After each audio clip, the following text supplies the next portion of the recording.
The APEC Economic Leaders Meeting in Korea's southeastern city of Kyongju is approaching. This is also the time volunteer workers are busy preparing for the event and getting ready to invite delegations from around the world. Today, we will have a talk with an APEC citizen volunteer who connects with us today not from Gyeongju but Seoul. We'll ask him later why. It's Heo Jinwook, a student at Yonsei University. Hello, Jinwook. Hello, Jin-wook. Nice to meet you. My name is Heo Jinwook, an APEC student volunteer and an English literature major at Yonsei University.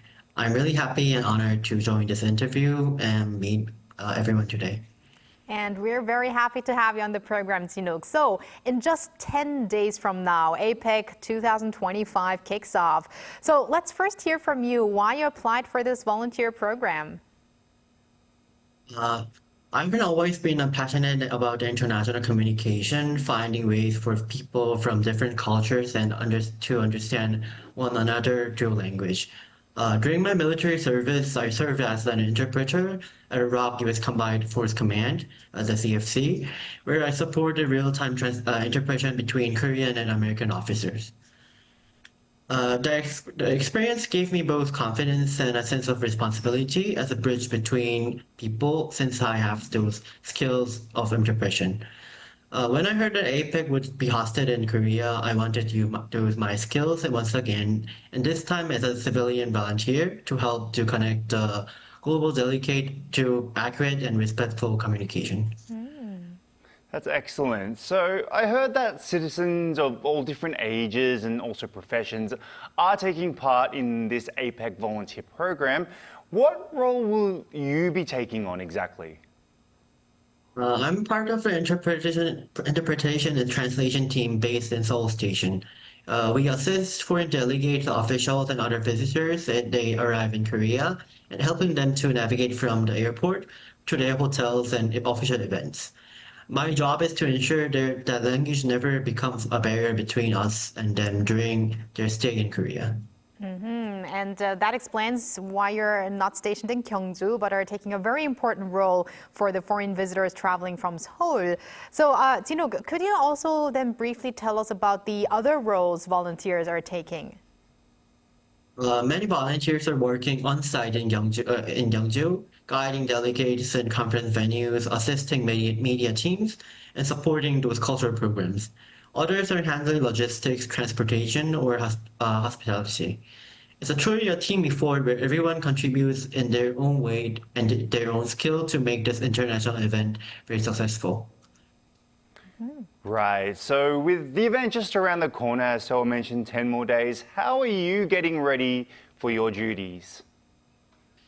We've been going through those intensive training sessions on the interpretation techniques, diplomatic etiquette, and cultural sensitivity. Personally, I've been reviewing my APEC-related vocabulary and reading up those key issues that may arise during the meetings and what our visitors would ask to us. My experience in the Combined Force Command really taught me how important preparation and accuracy are when interpreting, so I'm applying the same level of my discipline here. It's great to hear that you are preparing so well for this upcoming event. And because you said you are looking also into the recent issues regarding to APEC, probably you're also going to be tuning into ArirangNews because we've been covering a lot on APEC recently. So, Jinwook, is there anything you personally hope to gain from this volunteer experience, or what are you looking forward to the most? What I hope to gain the most is a deeper understanding of how people from different countries communicate and cooperate. As a student majoring English literature in Yonsei University, I've always loved language, especially English, but real communication goes beyond vocabulary or grammar. It's about understanding the person, the culture, and the meaning behind the words. Through my volunteer work, I really want to experience that kind of genuine communication.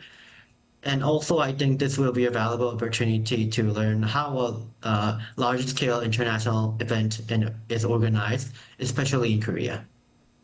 Right. And Jinwook, APEC brings together leaders and officials from all around the world. As a volunteer welcoming these distinguished guests, what mindset or goal do you particularly hold, if you do have? I believe the volunteers are the first people who represent Korea's image to the world. So my goal is to convey warmth, professionalism, and respect in every interaction. Even a very simple smile or short conversation can make a very strong impression when they go back to their homeland country. And I hope every guest leaves a positive memory in Korea, especially during their short term in APEC. I have to agree with what Jin-wook just mentioned with that little smile, because I sometimes have to, as an announcer, I sometimes have to MC for international events. And if I go to that venue and I see the volunteers giving me a big smile, then it just makes me feel better in that atmosphere, and probably the delegations will really appreciate that. I agree with you as well. And you do see it in places like in Seoul, like in Myeongdong, where the people wear the red hats and also the jackets. It makes you feel more comfortable being there and not so afraid. We had one of them actually before too. In the studio, exactly. Right? Yeah. So it's great that you're doing this, Jin-wook. And just to talk about Kyongju a little bit more, Jin-wook. So recently, Kyongju has seen this surge of foreign tourists going to there. It's getting a lot of attention as a cultural tourism city. In your personal opinion, why do you think this is? What is so great and what's so appealing about Gyeongju, in your opinion? I think what makes Gyeongju really special is that how it blends history, culture, and nature in all one piece. The Gyeongju is often called as a museum without the walls, and I think that's really true. Everywhere you walk in Gyeongju, there's a sense of history you can actually feel. You can see ancient temples like Bulguksa, royal tomb from the Silla dynasty, and those traditional villages that have been preserved for centuries. But at the same time, Gyeongju is not just the old city of the past. It's a very vibrant and alive with very beautiful cafes, art museums, and those modern facilities that welcome visitors from all around the world. Like for foreign guests, I think it offers a really perfect balance.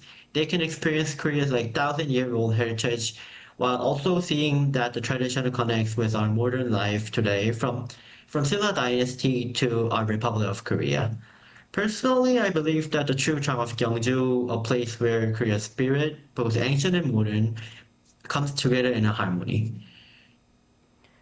Jin-wook, this is just an additional question, but although you are currently not stationed in Kyongju, have you been to Kyongju before, maybe on a field trip or just for traveling? Yes, I've been to Gyeongju 3 times when I was in elementary and middle school, as both field trip and my personal trip with my friends or families. I see. That's why you know so much about the city. And I want to add here to just some information for our global viewers that Kyongju really is one of the top destinations for field trip for elementary kids as well as middle school and high school students. Yeah, I know. And now finally, Jin-wook, with APEC 2025 approaching, what is the mood like currently among the volunteers? So please share the excitement and anticipation on the ground. The atmosphere among our volunteers are really positive and full of excitement. Everyone has been doing their best to prepare since being assigned to their roles, such as communication or logistics.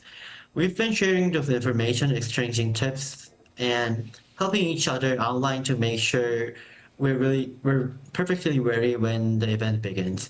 What stands out to me is that how very motivated people are. Most of us are volunteering simply because we really want to represent Korea well and make the foreign visitors feel welcome and comfortable in Korea. There's this strong sense of teamwork, even among people who haven't met in person yet. We all feel connected by the same goal to make the APEC really successful. Personally, I'm amazed by the enthusiasm I see in every message and group chat. Everyone knows that APEC 2025 is a major event for our country, and we want to make sure that our small contributions add up something meaningful and make the event more successful. I think that our shared pride and anticipation is what really defines the mood right now. Jin-wook, I have to say, listening to you, I feel that you have that responsibility of really trying to welcome these delegations. I think the APEC organizers did a great job in picking you and all the other volunteers. So thank you very much, Jin-wook, for connecting with us today. We wish you the best with your volunteer role for APEC 2025. And Walter, why don't we cheer up the volunteers with a fighting together? Ready? And you can join us. One, two, three. Fighting! Thank you very much. Thank you so much. And thank you, Walter. One more day of fighting for you tomorrow this week. And yeah, we'll see you tomorrow. See you tomorrow.